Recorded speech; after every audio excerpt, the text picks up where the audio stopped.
আসসালামু আলাইকুম আপুরা ভাইয়েরা, সবাই কেমন আছেন? আশা করি সবাই ভালো আছেন। আমি আলহামদুলিল্লাহ ভালো আছি। তো আজকে আমি শোল মাছ আর সুরমা মাছ, মানে শোল মাছ 3 টুকরা, সুরমা মাছ 3 টুকরা, তা কম দেখে এক লগে বেটে নিছি।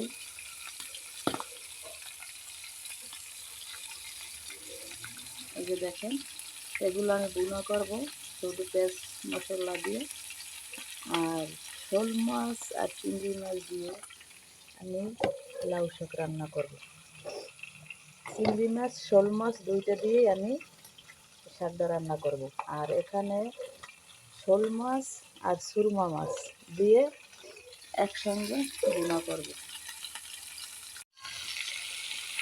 তো দেখেন, মাছটা ভাজা হয়ে গেছে, কিন্তু আমি তুলে নিছি না। এর উপর থেকেই আমি পেঁয়াজ, কাঁচামরিচ, লবণ দিয়ে দিলাম। এভাবেই ভেজে নেব।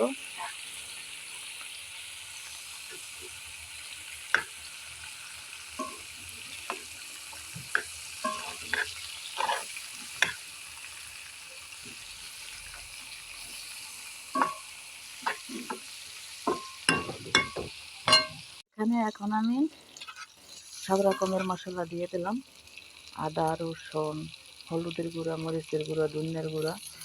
এখন আমি এটাকেও এভাবে কষিয়ে নেব।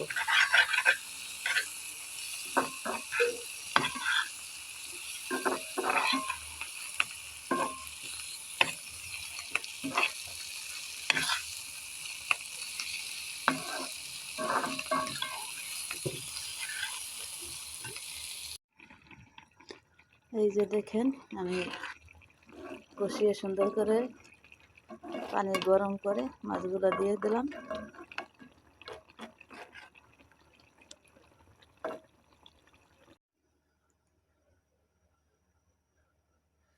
তো আপুরা ভাইয়েরা, এই যে আমার মাছ বোনা শেষ।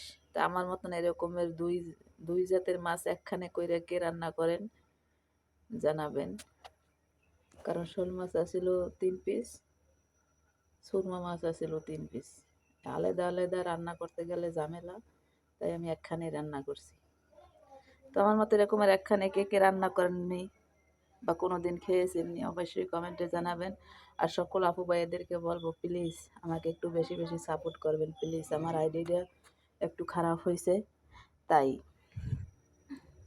আর আমার রান্নাটা কেমন হয়েছে অবশ্যই কমেন্টে জানাবেন। আর এখানে তো এটা দেখাতে পারবো না, কারণ ভিডিওটা এখন শেষ করব। এখানে লাউ শাক দিয়ে, আলু দিয়ে, শোল মাছ আর চিংড়ি মাছ দিয়ে রান্না করব। তাই সবাই ভালো থাকেন, সুস্থ থাকেন। আমার রান্নাটা কেমন হয়েছে অবশ্যই কমেন্টে জানাবেন। একটু কাছ থেকে দেখিয়ে দিই। তা সবাই ভালো থাকেন, সুস্থ থাকেন। আল্লাহ হাফেজ।